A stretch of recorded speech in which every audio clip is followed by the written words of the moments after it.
Hello and welcome to the 67th episode of Jazzology, presented by Savage Content. I'm your host, Willard Jenkins. We're here alternating Fridays, giving two jazz fans the opportunity to compete against each other for a chance to win $100. Each contestant will be asked a question worth 2 points. If they're unable to answer correctly, their opponent will have a chance to steal the question for 1 point. We'll ask 10 questions, and at the end of the 10 questions, the person with the lowest score will get a bonus question for the opportunity to tie the score, no matter how far they're behind in the score. If they're successful, the game will go to sudden death. The person in the lead at the end of regulation will go first, and each contestant will take turns trying to answer the sudden death multiple choice question until we have a winner. Our current champion, Ted Pankin, the journalist, is unable to join us today.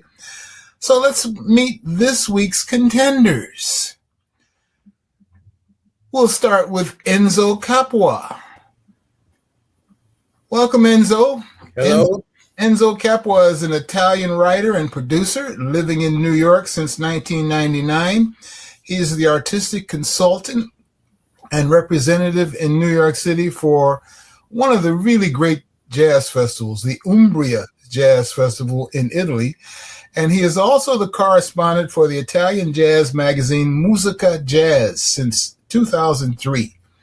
Enzo has worked as a journalist, radio anchorman for RAI National Italian Radio, writer of several books about jazz history and his life in New York, jazz festivals and concerts producer, music consultant to the Italian Cultural Institute of New York, playwright, screenwriter, and director of numerous television shows, documentaries, and films. Welcome, Enzo. Hello, thank you. I'm here. All right, and our second challenger is Sanford Josephson, also known as Sandy. Sandy Josephson is the author of Jeru's Journey, The Life and Music of Jerry Mulligan, published by Hal Leonard Books, published in October 2015. And Jazz Notes, Interviews Across the Generations, published by Prager ABC Clio in June 2009.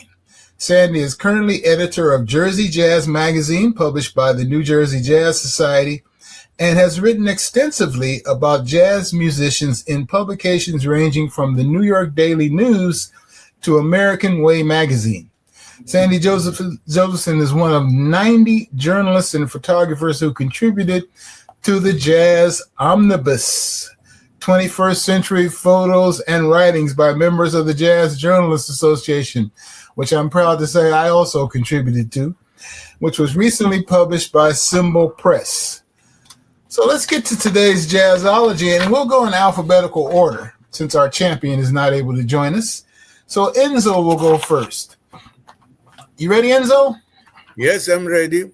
All right, Enzo, besides his classic performance with Ahmad Jamal on Poinciana, who else did New Orleans drummer Vernel Fournier record with? Did Vernel Fournier record with A, Gary Burton, B, Lorez Alexandria, C, Etta Jones, D, Houston Person, or E, all of the above? Oh, that is quite difficult. I love the drummer Vernel. It's fantastic. Let me see who can say. I can say maybe Etta Jones. Your answer is C, Etta Jones? Yes. That is incorrect. So, Sandy, with an opportunity to steal the question, and let me repeat the question, Sandy. Okay. Besides his classic performance with Ahmad Jamal on Poinciana, who else did New Orleans drummer Vernel Fournier record with? Did he record with A, Gary Burton, B, Lorez Alexandria, C, Etta Jones, D, Houston Person, or E, all of the above? And Etta Jones, C, has been eliminated. Okay, I was kind of debating between Houston Person and all of the above.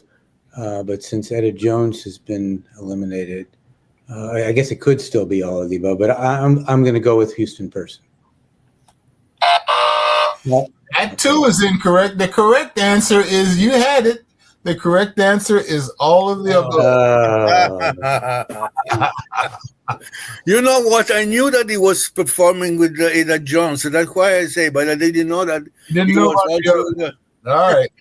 I guess Gary Burton was probably the trickiest one in there. Yeah. Okay. Right. Sandy, it's your turn next. Okay.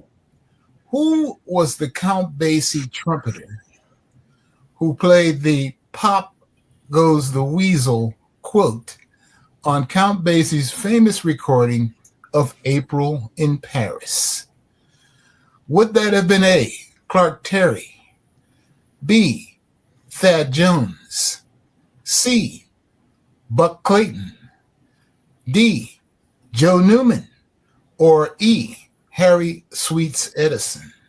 Whoa, that's tough. In my mind, it could be any of the three.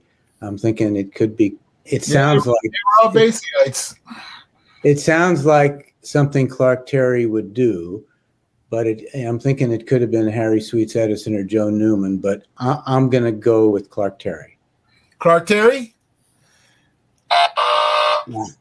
A, Clark Terry has been eliminated, so Enzo has a chance to steal the point. Enzo, who was the Count Basie trumpeter who played the "Pop Goes the Weasel" quote on Count Basie's famous recording of April in Paris? And A, Clark Terry has been eliminated. Could it have been B, Thad Jones, C, Buck Clayton, D, Joe Newman, or E, Harry Sweets Edison? I would say Joe Newman. You would say D, Joe Newman? Yeah. That is incorrect. The correct answer is B, Thad Jones. Oh, yeah. Okay. That one I was really tough. Huh? All right, Enzo, you're up next. Okay. Enzo, who wrote the bebop tune Anthropology? Was that A, Charlie Parker, B, Dizzy Gillespie, C, Bud Powell, D, Max Roach, or E, Charlie Parker and Dizzy Gillespie? I would say Charlie Parker and Dizzy Gillespie. That is correct. Thank you. It was Charlie Parker and Dizzy Gillespie who together contributed the tune Anthropology, which was a bebop anthem. All right, Sandy, you're up next, and you're down 2 points. Time to catch up. Ooh. Sandy, pianist Sonny Clark was born with which of the following first names? Was Sonny Clark born A, Francis Clark, B, Theodore Clark, C, Huey Clark, D, Conrad Clark, or E, Percival Clark? I have absolutely no idea, but I'm going to go with A, Francis Clark. That is incorrect. Enzo with an opportunity to steal. It's quite tough, this one, huh? All right, Enzo. The pianist Sonny Clark was born with which of the following first names? And A, Francis Clark, has been eliminated. So would it be B, Theodore Clark, C, Huey Clark, D, Conrad Clark, or E, Percival Clark? Well, I remember once that I read, yes, Conrad Clark. Conrad. That is correct. Yeah. Sonny Clark was born Conrad Clark, so Enzo steals the point. All right, Enzo, your turn next. Enzo with the 3-0 lead. Enzo, which of the following songs closely associated with Billie Holiday did she not write? Did Billie Holiday not write A, God Bless the Child, B, Strange Fruit, C, Don't Explain, D, Fine and Mellow, or E, Billie's Blues? Billie's Blues. Billie's Blues? That's correct. Sandy, which of the following songs closely associated with Billie Holiday did she not write? Did Billie Holiday not write A, God Bless the Child, B, Strange Fruit, C, Don't Explain, D, Fine and Mellow, and E, Billie's Blues has been eliminated? Okay, well, obviously I know she wrote Strange Fruit. I'm going to say C, Don't Explain. Boy. You had it, Sandy. You had it. She did not write Strange Fruit. Oh, boy. A gentleman named Louis Maripol wrote Strange Fruit. I should have known that. Presented it to her at Cafe Society. As far as I know, she co-wrote. Maybe I'm wrong, but she co-wrote the song or not? No, she did not write Strange Fruit. Strange Fruit was presented to her at Cafe Society by the writer of that piece, who was a man named Louis Maripol. Okay.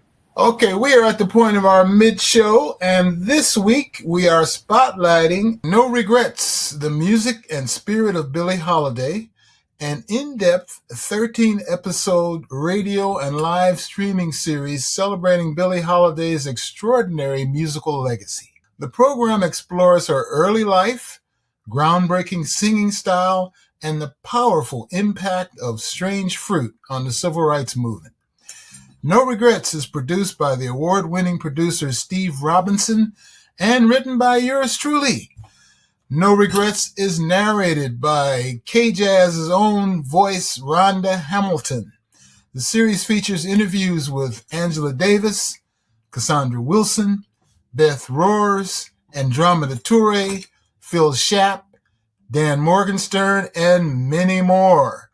All episodes of No Regrets, the music and spirit of Billie Holiday, are now ready for you to stream on savagecontent.com/no regrets.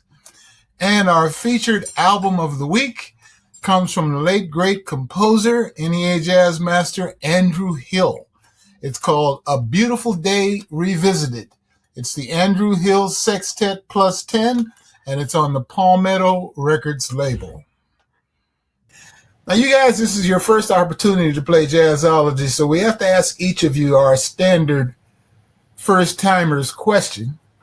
And that is, Sandy, tell us, how did you fall in love with jazz? Okay, well, growing up, I was aware of jazz. I grew up in St. Louis, and there was a R&B radio station, KXLW, and they had a disc jockey by the name of Spider Burks who had a jazz show. And when I was in college, I saw the Dave Brubeck Quartet. I saw Sarah Vaughan live, but I really, jazz was just one of many things for me. But in 1965, when I was 23 years old, I had an opportunity to live and work in Japan for 2 years. I was working for the American Red Cross in public information for the American Red Cross, and I was living as a civilian on an army base about 45 minutes from Tokyo. And 3 months after I got there, the Oscar Peterson Trio with Ray Brown and Ed Thigpen came to the Officers Club, and I think that was the beginning of my passion for jazz. And I saw a lot of people live in Japan. I saw Duke Ellington and Ella Fitzgerald and Carmen McRae and some others. But the thing that really got me into the music, at that time, there were these jazz cafes that were called kisas, right, all over the place. And you'd walk in, there were two in Tokyo. One was called the Village Gate, another was called the Village Vanguard. You'd walk in, there'd be 1,000 LPs. And whatever was playing at the time, that album would be in an easel, and you could go up and make, you can make requests and so forth. And so there was one of these places about 20 minutes from where I lived and we would go in there and we would buy albums in the PX and give them to the bartender. And I think the three most popular albums in there were Horace Silver's Songs from My Father, Sonny Clark's Cool Struttin', and Miles and Monk at Newport. So by the time I got back to the United States in 1968, you were thoroughly immersed, right? But by the time you got back, you were thoroughly immersed. Thoroughly immersed, right? All right. Well, Enzo, tell us how you, an Italian man, fell in love with jazz. Let me explain you. I was born in a little town deep in the south of Italy, in Calabria. My hometown is Reggio Calabria, which is just at the tip of the toe of Italy. You know, Italy is like a big show, but at the tip of the toe facing Sicily. I was born there. And nobody actually was really interested in jazz at that time around me. But my father and my mother used to travel quite a lot and sometimes go to America, bring back some of the jazz music records, which I didn't like because they would sound to me too old-fashioned, you know. And then when you're really young or when you're a teenager, you go always against your parents' tastes, etc., etc. So I was into rock music. That was my thing. Then I remember very well, one day in summertime by the beach, I was listening to the radio, and there I had a revelation. Listened to Miles Davis, Beaches Brew. The broadcast that the entire first side of the double album Beaches Brew. And that was a revelation for me because that sounds so modern, so beautiful, so interesting. So I start with Miles Davis at that point, and then from then on, you know, you grow up, you're more sophisticated in your taste, and then, you know, I made jazz my way of living. Okay? Jazz is my music now. So Miles Davis was your entry point then? Yes. All right. Miles Davis with Beaches Brew, and that was, I believe, 1969, something like that. That's when it was. That was when I had that similar epiphany as well. So Sandy, you're up next. Sandy, speaking of composition, the modern or current composer Darcy James Argue studied at the New England Conservatory under which of the following educators? Would that have been A, Bob Brookmeyer, B, George Russell, C, Jason Moran, D, Thad Jones, or E, none of the above? I'm not sure of this, but I don't connect any of those four people with the New England Conservatory. So I'm going to say E, none of the above. That is incorrect. Enzo with an opportunity to steal the point. Enzo, the modern or current day composer Darcy James Argue, who usually writes in a large ensemble fashion. Darcy James Argue studied at the New England Conservatory under which of the following educators? Would that have been A, Bob Brookmeyer, B, George Russell, C, Jason Moran, D, Thad Jones, and E, none of the above has been eliminated? I would say Bob Brookmeyer. That is correct. That was quite easy for me because I'm telling you, I know Darcy since his beginning of his career, and I did a long interview with him many years ago, so I knew that. Well, you know, just to let Sandy know, indeed, Bob Brookmeyer, as well as George Russell and Jason Moran, have all taught at New England Conservatory. Okay. So, Enzo, you're up next. Enzo, who is the bass player on Joshua Redman's current album, which is titled Where We Are, which features the singer Gabriella Cavassa? Who is the bass player on that record? Is it A, Peter Washington, B, Linda Mahon O, C, Larry Grenadier, D, Joe Sanders, or E, Scott Colley? Larry Grenadier. No? Okay. Is incorrect. And I understand why you went there, because Larry Grenadier has played quite a lot with Jason. But that is incorrect. So Sandy with an opportunity to steal the question. And Sandy, I'll repeat it again. Who is the bass player on Joshua Redman's current album titled Where We Are, which features singer Gabriella Cavassa? Is the bass player on that record A, Peter Washington, B, Linda Mahon O, C, Larry Grenadier has been eliminated, D, Joe Sanders, or E, Scott Colley? Okay, I should know this because we had an interview with Joshua Redman a few issues ago. I think, it's between Peter Washington and Linda Mahon O. I'm going to go with Linda Mahon O. That is incorrect. Was it? The bass player on that record, that Joshua Redman record titled Where We Are, the bass player is D. Joe Sanders. No, yeah. Joe Sanders, yeah. All right, Sandy. You're up next, and we're going to stick with the bass, including someone we've just heard from, or Okay. who we just heard. Sticking with the bass, bassist Linda Mahon O, who is Australian, currently teaches at which of the following institutions? Does Linda Mahon O teach currently at the Manhattan School of Music? Boy, this is tough. B, Berklee College of Music, C, Juilliard, D, the University of Southern California, or E, none of the above? Okay, well, I'm pretty sure it's not the University of Southern California. And it could be any one of the following three. Of the other three, I'm going to take a stab and say the Manhattan School of Music. Finally. Finally. That was incorrect. Oh, no, I heard the applause.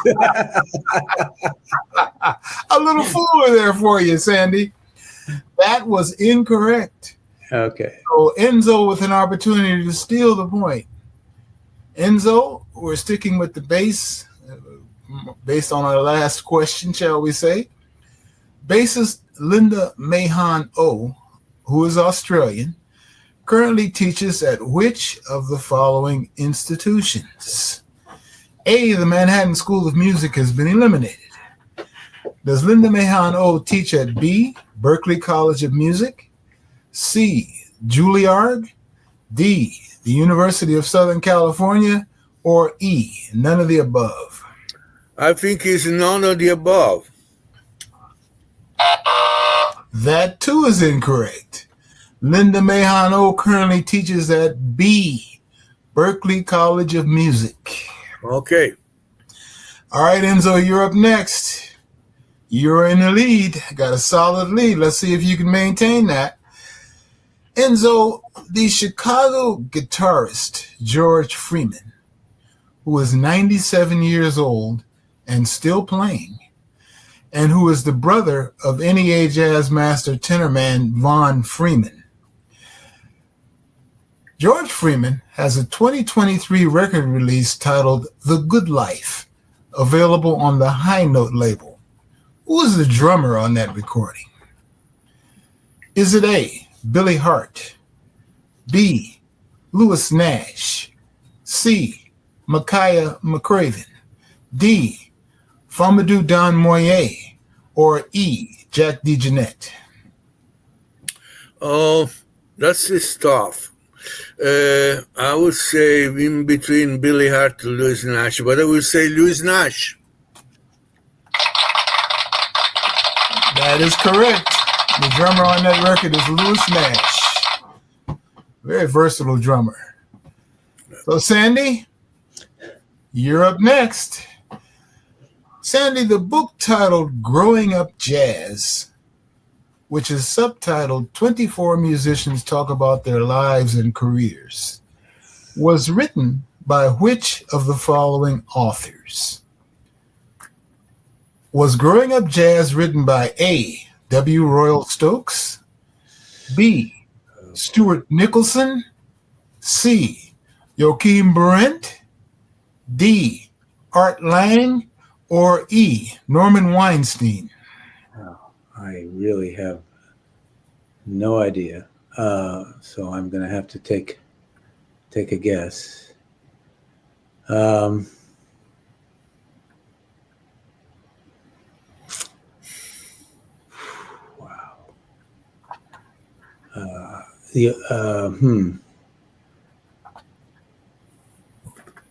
I'm going to guess D. Art Lang. Enzo with an opportunity to steal the point.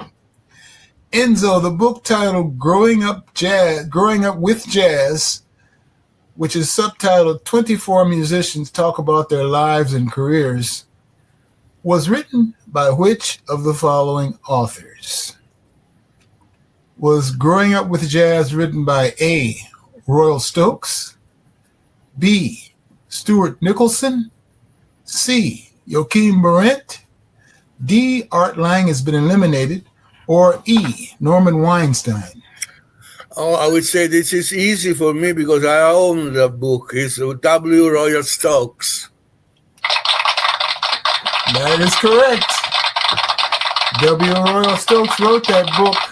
It's a nice book, by the way. Very good one. Yeah? And Enzo has a commanding lead, but by the rules of jazzology, Sandy has an opportunity to catch up by answering correctly the bonus round question. You ready, Sandy? Uh-huh. All right. Sandy, the book titled Lady Day, The Many Faces of Billie Holiday, was authored by which of the following writers? Was Lady Day, The Many Faces of Billie Holiday written by A. John Zwed, B. Stuart Nicholson, C. Farrah Jasmine Griffin, D. Robert O'Meally, or E. Stephanie Crease Stein? I believe it was A. John Swed.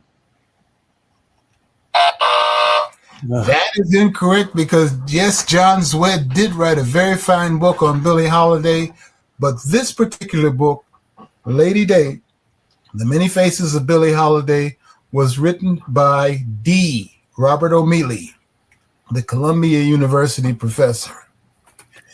So that means I was shut out. I'm sorry, I'm the winner. Congratulations to Enzo Capua on winning our 67th episode of Jazzology. And now you get to stand up to Ted Pankin. We encourage everyone to try your hand and play Jazzology. And if anyone watching would like to become a contestant on Jazzology, click the link below and simply fill out the form. You must be 18 years old or older, and be sure to follow us on social media at Jazzology Trivia Show to get all the latest news and updates. Thank you so much to Enzo and Sandy for being good sports and great contestants, and to everyone who joined us for our 67th episode of Jazzology today. Remember, you can check out Jazzology every other Friday at 2:30 p.m. Eastern Standard Time. And if you missed the show live, you can find the archive on the Savage Content YouTube channel. Thank you both. Thank you.